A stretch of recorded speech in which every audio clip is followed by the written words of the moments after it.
নমস্কার, আপনারা দেখছেন বীরভূম আরসি টিভি। আপনাদের সঙ্গে আমি বান্টি। শুরু করছি আজকের সংবাদ। বিস্তারিত সংবাদে যাওয়ার আগে দেখে নেব সংবাদ শিরোনাম।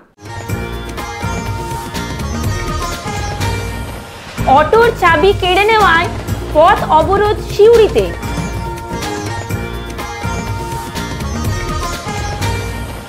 নানুরে ডাম্পার ও টাটা সুমোর মুখোমুখি সংঘর্ষে আহত চালক। সরকারি বাস ও লরির সংঘর্ষে নিহত এক।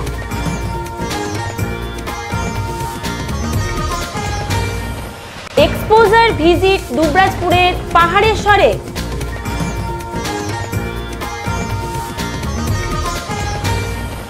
এবার সংবাদ বিস্তারিত।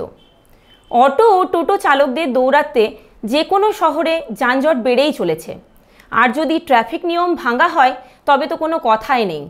আজ দুপুরে সিউড়িতে এক অটো চালক ট্রাফিক নিয়ম ভাঙায় তার গাড়ির চাবি কেড়ে নেয় সিভিক ভলান্টিয়ার। ফলে সিভিক ভলান্টিয়ার ও অটো চালকের মধ্যে তর্কাতর্কি শুরু হয়। এর জেরে অটো চালক ইউনিয়নের পক্ষ থেকে 60 নম্বর জাতীয় সড়ক অবরোধ করা হয়। পরে সিউড়ি থানার বিশাল পুলিশ বাহিনী আসে এবং পরিস্থিতি নিয়ন্ত্রণে আনে। পরে অবশ্য কেড়ে নেওয়া অটোর চাবিটি চালককে ফেরত দেওয়া হয়।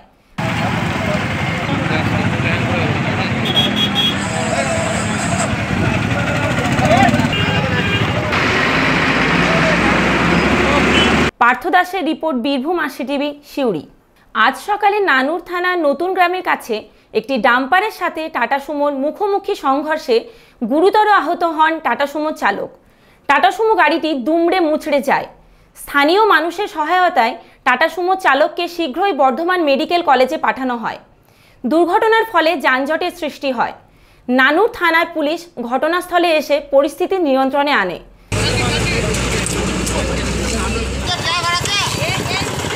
সালমান মণ্ডলের রিপোর্ট, বীরভূম আরসি টিভি, নানুর। গতকাল সদাইপুর থানার মুড়ো মাঠের কাছে একটি সরকারি বাস ও লরির মুখোমুখি সংঘর্ষে লরি চালকের মৃত্যু হয় এবং আহত হন বাসের বেশ কয়েকজন যাত্রী। মৃত লরি চালকের নাম মনিরুল জামাল। তার বাড়ি সিউড়ি থানার কুকুডিহির ধল্লা গ্রামে। এই ঘটনার ফলে 60 নম্বর জাতীয় সড়কে বেশ কিছুক্ষণ যানজটের সৃষ্টি হয়। সিউড়ি থানার পুলিশ ও সদাইপুর থানার পুলিশের সহযোগিতায় বাস ও লরিটিকে রাস্তা থেকে সরিয়ে যানজট মুক্ত করা হয় এবং আহতদের সিউড়ি সুপার স্পেশালিটি হাসপাতালে পাঠানো হয়। সরকারি বাসে থাকা এক মহিলা প্যাসেঞ্জারের আজ সিউড়ির একটি বেসরকারি নার্সিংহোমে মৃত্যু হয়।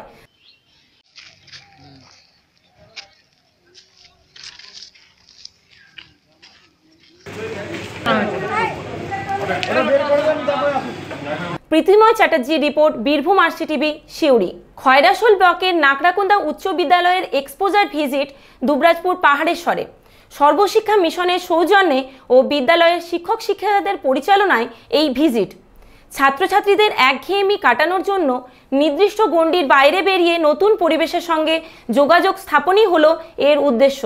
এদিন 120 জন ছাত্রছাত্রী দুবরাজপুর পাহাড়েশ্বর মামাভাগ্নে পাহাড়ের কোলে আবৃত্তি, গান ও কথায় অংশগ্রহণ করে এবং বনভোজনের আয়োজন করা হয়। আজ সর্বশিক্ষা মিশনের উদ্যোগে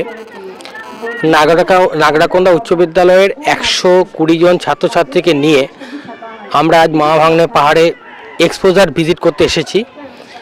এই অনুষ্ঠানের উদ্দেশ্য হচ্ছে যে ছাত্রছাত্রীদের মধ্যে শুধু স্কুলের মধ্যে তারা জ্ঞানমূলক বিকাশ যে হয়, সেই যে বিদ্যালয়ের যে ঘেরাগণ্ডি তার মধ্যে আবদ্ধ না থাকে তারা বিভিন্ন ধরনের তাদের যে বিকাশ, সামাজিক বিকাশ, সাংস্কৃতিক বিকাশ, পাক্ষবিক বিকাশ, এই সমস্ত বিকাশের লক্ষ্যে সর্বশিক্ষা মিশনের উদ্যোগে অনুষ্ঠান। এই অনুষ্ঠানের মাধ্যমে ছাত্রছাত্রীরা বিভিন্ন রকম ঐতিহাসিক জায়গা, বিভিন্ন ব্যাংক বা পোস্ট অফিস বা বিভিন্ন রকম সরকারি অফিস এই আওতার মধ্যে রয়েছে। আমরা এই মামাভাগ্নে পাহাড়কে বেছে নিয়েছি যেহেতু আমাদের স্কুল থেকে এটা খুব কাছে এবং এই মামাভাগ্নে পাহাড়ের যে ঐতিহ্য সেটা আমাদের সারা বিশ্বব্যাপী খ্যাতি লাভ করেছে এবং বহু দূর থেকে মানুষজন এখানে আসে এই বৈশিষ্ট্য দেখতে। এবং মামাভাগ্নে পাহাড়ের সামনে যে শিব মন্দির রয়েছে এই সম্বন্ধে ছাত্রছাত্রীদের মধ্যে একটা সম্যক জ্ঞান ধারণা, এই সমস্ত উদ্দেশ্যের জন্য সর্বশিক্ষা মিশন থেকে অনুষ্ঠানের আয়োজন করা হয়েছে। এখানে মেনলি আমরা প্রথমে এসে সারিবদ্ধভাবে ছাত্রছাত্রীদেরকে টিফিনের ব্যবস্থা ছিল, টিফিনের পর্ব পর তারা মা ভাঙনে পাহাড়ের যে বিভিন্ন দৃশ্য, সেই দৃশ্যগুলো দেখলো, দেখার পর পার্কের মধ্যে তারা একটু আনন্দ অনুভব করলো। এবং এখন চলছে আমাদের একটা ছোট্ট সাংস্কৃতিক অনুষ্ঠান, গান আবৃত্তি, বিভিন্ন রকম ওপেন কুইজ, এর মাধ্যমে ছাত্রছাত্রীদেরকে মোটিভেট করা। তাদের মধ্যে যে মনোটোনাস লাইফ, যে বিদ্যালয়ে সকাল থেকে ঘুম থেকে উঠে পড়াশোনা করলাম, স্কুল এলাম, বাড়ি ফিরলাম, এই যে মনোটোনাস লাইফ, সেইখান থেকে বেরিয়ে এসে ছাত্রছাত্রীরা আজকে বেশ মজার মধ্যে দিনটা কাটাচ্ছে এবং তাদের এই বিভিন্ন রকম অভিজ্ঞতা হচ্ছে, হ্যাঁ, বিভিন্ন রকম বিকাশ হচ্ছে। এটাই হচ্ছে মূল উদ্দেশ্য। আমাদের রোজ স্কুল জীবনের একঘেয়েমি দূর করতে আমরা এখানে আজ এসেছি, সকলে আনন্দের একটা মুহূর্ত পেতে, প্রত্যেকটি ক্লাসের সকল স্টুডেন্টরা একসাথে। একটা শিবের মন্দির ছিল, খুব সুন্দর। এখানে খুব বড় একটা পার্কের মধ্যে খুব সুন্দর একটা জায়গা, মামা ভাগ্নে পাহাড়, এইসব দেখলাম, খুব ভালো লাগছে সবার সাথে একসাথে এসে। আমাদের স্কুল জীবনের একঘেয়েমি থেকে আমরা বছরের একটা দিনে স্যারদের সাথে সকলের স্টুডেন্টরা মিলে এসেছি, খুব ভালো লাগছে। বড় দাদারা আছে, তার সাথে ছোট বোনেরাও আছে, খুব ভালো লাগছে। এখানে আমাদের স্কুল হচ্ছে নাকড়াগন্ধা, আমরা এখানে ঘুরতে এসেছি মামা ভাগ্নে পাহাড়ে। আমরা এখানে অনেক কিছু দেখলাম, একটা পাহাড় রয়েছে, তার উপরে শিব মন্দির রয়েছে, গেছিলাম, খুব ভালো লাগলো। অনেক বড় বড় পাথর রয়েছে, সেখানেও খুব ভালো লাগলো, স্যাররা খুব সহযোগিতা করছেন। তারপরে এখানে পার্কে ঘুরলাম, এটাতেও খুব ভালো লাগলো। আমরা সবাই বন্ধু বান্ধবীরা মিলে এসেছি, খুব ভালো লাগলো। রেখে আমরা এই এক্সপোজার ভিজিট অনুষ্ঠানে এসে উপস্থিত হয়েছি। স্থান কোথায়? যারা তা মানতে চায় না, তাদের কবিতা ও গানে, শিল্পে ও মনুষ্য সময় কোনো অধিকার নেই। যারা পুতুল দেবতা মানে না, তারা ভুলে যায় মসজিদ, গির্জা, গুরুদ্বারগুলিও আসলে পুতুল। তারা আত্মছলনাময়ী পুতুল খেলা খেলতে চায় তো খেলুক, তারা বিশ্ব নিখিলের মধুরে মধুর চিনবে না কোনো দিন। এতগুলো শতাব্দী করে গেল, মানুষ তবু ছেলে মানুষ থেকে গেল। টিভি ভর্তি বুড়ো খোকাদের পাগলামি দেখে আমরা একটা গাছতলায় দাঁড়িয়ে হাসাহাসি করি। নমস্কার। চোখ ভরে রাখি ধরে আপনারে, যদি হারাই মন অন্ধকারে, তোমার আলোই তাই দু চোখ ভরে রাখি ধরে আপনারে, যদি হারাই মন অন্ধকারে।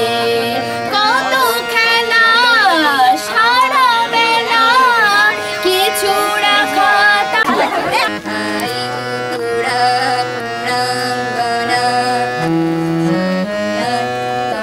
নয় সে হারা দয়ার গুহাই মানবে না গো,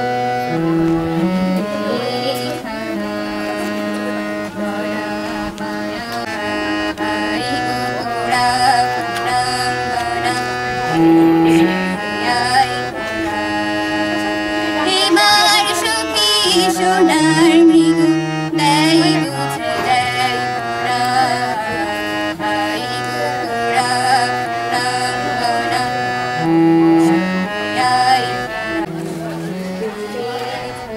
লালটু মুখার্জি ও সোমনাথ রুজের রিপোর্ট, বীরভূম আরসিটিভি, দুবরাজপুর। আজকের সংবাদ এই পর্যন্ত। পরবর্তী সংবাদের জন্য চোখ রাখুন বীরভূম আরসিটিভির পর্দায়। নমস্কার।